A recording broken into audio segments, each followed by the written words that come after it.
नमस्कार मित्रों।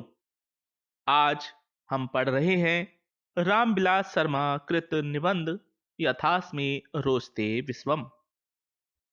आप देख रहे हैं अपना चैनल ज्ञान का प्रकाश सीबीएसई हिंदी विद मथुरा दास। आज हम पढ़ रहे हैं कक्षा 12 की हिंदी ऐच्छिक की पाठ्य पुस्तक अंतरा, जिसके गद्य खंड का पाठ है 8। रामविलास शर्मा कृत निबंध यथास्मि रोस्ते विश्वम। सबसे पहले देखेंगे पाठ का परिचय। यथास्मि रोस्ते विश्वम, जिसका अर्थ है जैसा उन्हें यह विश्व अच्छा लगता है, नामक निबंध रामविलास शर्मा के निबंध संग्रह विराम चिन्ह से लिया गया है। इसमें कवि की तुलना प्रजापति अर्थात ब्रह्मा से करते हुए उसे उसके कर्म के प्रति सचेत किया है। लेखक के अनुसार साहित्य जहां एक तरफ मनुष्य को मानसिक शांति प्रदान करता है, वहीं उसे दूसरी ओर उन्नति के मार्ग पर भी अग्रसर होने की प्रेरणा देता है। समाज के प्रति प्रतिबद्धता साहित्य की कसौटी है। 15वीं शताब्दी से आज तक के साहित्य के अध्ययन व मूल्यांकन के लिए रामविलास शर्मा जी ने इसी जनवादी साहित्य चेतना को मान्यता दी है। अब देखेंगे पाठ का सारांश विस्तार से। प्रजापति अर्थात ब्रह्मा से कवि की तुलना करते हुए किसी ने सत्य ही कहा है। अपारे काव्य संसारे कविरेक प्रजापते, यथास्मे रोस्ते विश्वम तथेदम परिवर्तते। अर्थात कवि ही इस पूरे काव्य संसार का प्रजापति है। वह जैसे आदर्श रूप में इसे देखना चाहता है, वह उसे अपने साहित्य में वैसा ही बदल देता है। अर्थात कवि अपने अनुसार समाज को बदल सकने का सामर्थ्य शक्ति रखता है। साहित्य समाज का दर्पण। प्राचीन मत है कि साहित्य समाज का दर्पण है। समाज में जो कुछ घटित होता है वही साहित्य में भी दिखाई देता है।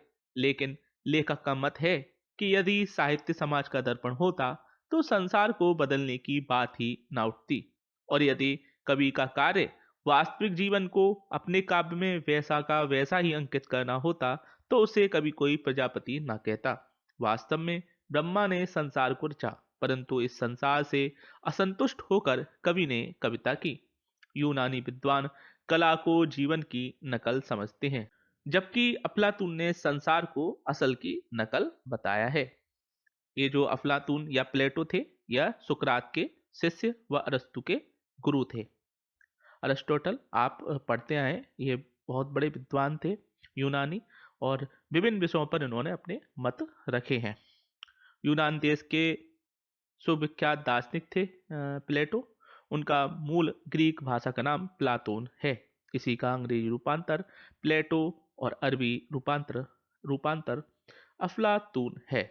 लेकिन अरस्तु, जो कि सिकंदर के गुरु हैं, यहाँ हम देख रहे हैं कुछ विशिष्ट नाम: सुकरात, अरस्तु, प्लेटो। तो यह जो गुरु शिष्यों की ये एक परंपरा थी, यानी कि इनमें से कुछ गुरु और फिर उनके शिष्य और फिर उनके शिष्य रहे। तो इनका जो क्रम है वह देखते हैं।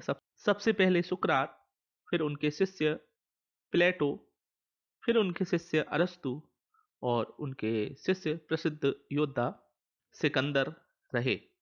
तो ये जो चार नाम है यह विश्व प्रसिद्ध हैं। आप देखते आते हैं, आगे बढ़ते हैं। लेकिन अरस्तु जैसे विद्वानों ने मनुष्य के यथार्थ को बढ़ा चढ़ाकर बताया है। वाल्मीकि ने नारद से जब सर्वगुण संपन्न व्यक्ति के बारे में पूछा, तब नारद ने पहली बार कहा कि केवल कवि ही एक ऐसा व्यक्ति है जो दुर्लभ गुणों को एक ही पात्र में दिखा सकता है। इस तरह उसने समाज को साहित्य में दर्पण की तरह प्रस्तुत न करके स्वयं प्रजापति की भांति नई सृष्टि की है।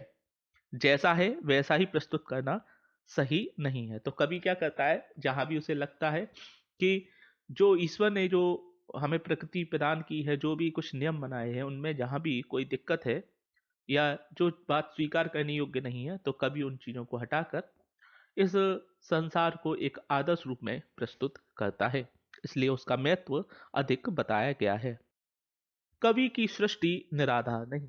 कवि जिस सृष्टि का निर्माण करता है वह निराधार नहीं। उसमें उसकी अपनी आकृति भले ही ना दिखे, परंतु जैसी आकृति हम आदर्श रूप में बनाना चाहते हैं वे आकृति आकृति उसमें अवश्य देखने को मिलती है।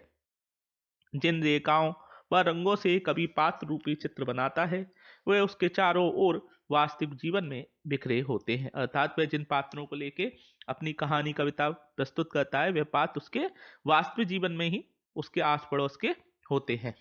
चित्र के पिछले भागों में जो काली छायाएं होती हैं वह भी कवि वास्तविक जीवन से ही लेता है। अर्थात जो खल पात्र होते हैं, जो बुरे बुरे लोग होते हैं, जो कि इन कहानी कविताओं में दिखाए जाते हैं, वह भी उनके वास्तविक जीवन में उनके आसपास के लोग ही होते हैं। यदि कभी राम के साथ रावण का चित्र ना खींचे तो राम का चरित्र फीका हो जाएगा, वास्तव में उनके गुण प्रकाशित ना हो सकेंगे। इसलिए जो अच्छे पात्र हैं उनके साथ बुरे पात्रों को भी दिखाया जाता है, जिससे आदमी, जो व्यक्ति है, समाज है, वह यह देख सके कि क्या अच्छा है और क्या बुरा। यह सारी सृष्टि कवि की है। कवि यह सब जो है लिखता है, और लिखते समय वह जो पात्र रखता है अच्छे और बुरे, वह सब वास्तविक जीवन में उसके आसपास के लोग होते हैं। विश्व के परिवर्तन का कारण कवि। कवि जब भी अपनी रचना में विश्व को बदलता है तो उसके पीछे का कारण भी अवश्य बताता है। वह यह भी बताता है कि उसे क्या अच्छा लगता है और वह उसे फलता फूलता क्यों देखना चाहता है। वे केवल अच्छाई के लिए ही विश्व को परिवर्तित नहीं करता, बल्कि अच्छाई के साथ होने वाले बुरे परिणामों को भी अंकित करता है। इसलिए कवि को वास्तविकता अंकित करने वाला प्रजापति कहा जाता है। वह आज के साथ साथ कल को देखने की दूरदृष्टि भी रखता है।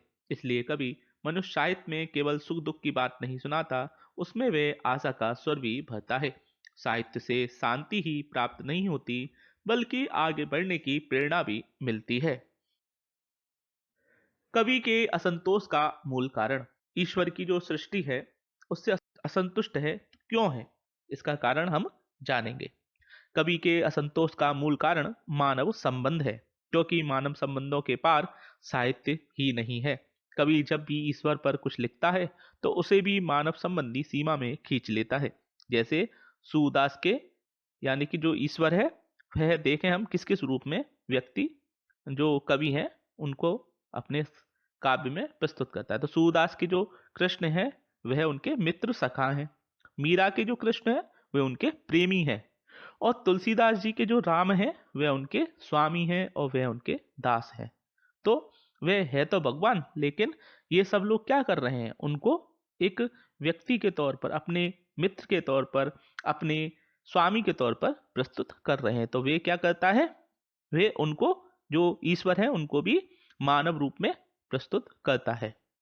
जब भी मनुष्य अपने संबंधों से त्रस्त अर्थात दुखी होता है तो कभी ही इन संबंधों से उसे अवगत कराता है। वह लोगों के संबंधों को अपनी भाषा व वाणी के द्वारा स्वतंत्र करता है। वे दुखी हृदय वाले लोगों के भावों को समझकर उनके दुख को प्रकट कर वाणी देता है। वह मुक्ति के गीत गाता है और मानवीय संबंधों से बंधे जंजाल को तोड़ने का प्रयास करता है। साहित्य जीवन का प्रतिबिंब बनकर उसे अर्थात व्यक्ति को समेटने, संगठित करने और परिवर्तित करने का एक अजय अस्त्र स्वरूप कवि को मिल गया है। अर्थात कोई व्यक्ति, जो बहुत सारे लोग हैं, उन लोगों को आप एक साहित्य के माध्यम से, कविता के माध्यम से है, हम उनको एकजुट कर सकते हैं। बहुत सी हम कविताएं पढ़ते हैं जो क्रांति से संबंधित थी, विशेष तरह से देखते हैं। उससे पढ़कर क्या हुआ, लोगों के बीच क्रांति के प्रति अपने देशभक्ति की जो ज्वाला थी वह जग उठी। तो इस तरह से कविता क्या करती है, लोगों को एकत्रित करती है ना, और जो उनके स्वभाव में गलत बात है उसको परिवर्तित करने का प्रयास करती है, जिससे बुराई इस समाज से दूर हट जाए और चारों ओर सिर्फ उजाला और उजाला और अच्छा ही अच्छा हो। अब आगे जो देखेंगे वह हम देख रहे हैं कि किस सदी से किस सदी तक, या किस तरह के काल से में किस तरह की कविताएं रही हैं। ठीक है, तो शुरुआत होती है 15वीं से 16वीं सदी का साहित्य, जो कि माना जाता था उस समय मुगल काल था। तो उस समय साहित्य में कवि की भूमिका क्या रही। 15वीं 16वीं सदी के साहित्य में हिंदी साहित्य ने बहुत बड़ी भूमिका निभाई है। उस समय जब जनता सामंती व्यवस्था के पिंजरे में बंद थी तो कवि ने उसकी मुक्ति के लिए वर्ण व धर्म की सलाखें थी उन पर प्रहार किया।